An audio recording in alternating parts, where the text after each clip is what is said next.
வணக்கம் ஃப்ரெண்ட்ஸ், நான் உங்களுமா. எல்லோரும் எப்படி இருக்கீங்க? அனைவருக்கும் மிக்க நல்வாழ்த்துக்கள்.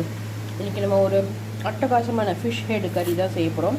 இது வந்து பார்த்திங்களா சங்கரா ஃபிஷ்ஷோட ஹெட் இது, சரிங்களா? இதுக்கு தேவையான பொருட்கள் ரொம்ப ரொம்ப கம்மி. அதாவது இந்த ஃபிஷ் ஹெட்டை போட்டு நம்ம இந்த குழம்பு செய்ய போகிறோம். இதுக்கு தேவையான பொருட்கள் பார்த்திங்கன்னா வெங்காயம், தக்காளி, பூண்டு, இஞ்சி, கறிவேப்பிலை, அவ்வளோதான். இதோட மஞ்சள் தூள், மிளகாய் தூள் இதெல்லாம் நம்ம சேர்த்து செய்ய போகிறோம். இவ்வளோ நாள் நான் லாஸ்ட் டைம் வந்து ஒகேனிக்கல் ஸ்டைலில் ஃபிஷ் குழம்பு செஞ்சேன். இந்த தடவை வந்து நான் எங்கள் பாட்டி செய்கிற முறையில் தான் செய்ய போகிறேன். அது இன்னும் ரொம்ப ஈஸி. வாங்க எப்படி செய்யுதுன்னு பார்க்கலாம். இப்போ வெங்காயம், தக்காளி நல்லா நம்ம வதக்கிட்டு இருக்கோம், சரிங்களா? இந்த இஞ்சி பூண்டு பேஸ்ட் எடுத்து பாருங்கள். இது வந்து நம்ம இப்போ ஆட் பண்ணிக்கலாம். ரெசிபிக்கு தேவையான கல் உப்பு ஆட் பண்ணிக்கலாம். பாருங்கள் ஃப்ரெண்ட்ஸ், இந்த மிச்சம் இருக்கிற தக்காளி, எடுத்து வச்ச தக்காளியும் வெங்காயமும் இப்போ நான் அரைச்சிக்கிறேன்.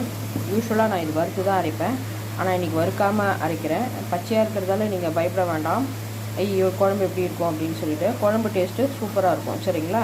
இதை நான் இப்போ அரைச்சி கொண்டு வரேன். ஃப்ரெண்ட்ஸ், இதை அரைச்சி வச்சுருக்க தக்காளி, வெங்காயம் இது ரெண்டுத்துமே வந்து இந்த குழம்புல நான் ஆட் பண்ணிடுறேன். ஆட் பண்ணிவிட்டு கூடவே மிளகாய்த்தூள் எடுத்து வச்சுருக்கேன் பாருங்கள், மிளகாய்த்தூள் அதுவும் ஆட் பண்ணிடுறேன்.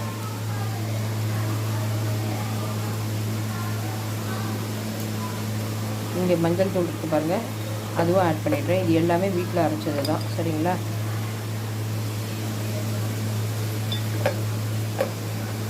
பாருங்கள் ஃப்ரெண்ட்ஸ், இப்போ வந்து நம்ம இது பண்ணோம் இல்லையா, வதக்கணும் இல்லையா, வெங்காயம், தக்காளி எல்லாமே நல்லா சூப்பராக வதங்கிடுச்சு. இப்போ பாருங்கள், கரைச்சி வச்சுருக்கேன். இதுதான் குழம்போட பேஸு, சரிங்களா? இதை வந்து நம்ம இதில் ஊற்ற போகிறோம்.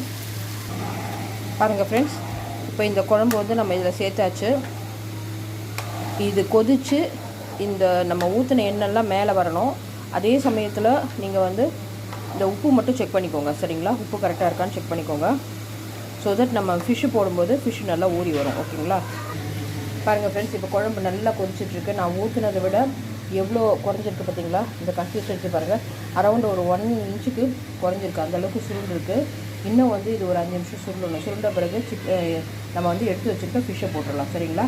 எண்ணெய்லாம் மேலே வந்த உடனே இந்த ஓரம் பார்த்திங்களா எண்ணெய் மேலே வர ஆரம்பிச்சிட்டு, இந்த ஸ்டேஜில் நான் எடுத்து வச்சுருக்க இந்த ஃபிஷ் எல்லாத்தையும் சேர்த்துடுறேன். மீனை போட்டதுக்கப்புறம் குழம்பு கிளறக்கூடாது, கிளறுனா மீன் உடஞ்சிரும். அதனால் வந்து நம்ம அப்படியே இதை க்ளோஸ் பண்ணி இன்னொரு 15 மினிட்ஸ் வச்சிடலாம், சரிங்களா? பாருங்கள் ஃப்ரெண்ட்ஸ், நம்ம ஊற்றின எண்ணெய்லாம் மேலே வந்து அட்டகாசமான சங்கரா ஃபிஷ் கறி சூப்பராக தயாராகிடுச்சு. நீங்களும் இதே மாதிரி செஞ்சு பாருங்கள். செஞ்சு பார்த்துட்டு எப்படி இருக்குன்னு கமெண்ட்ஸில் சொல்லுங்கள்.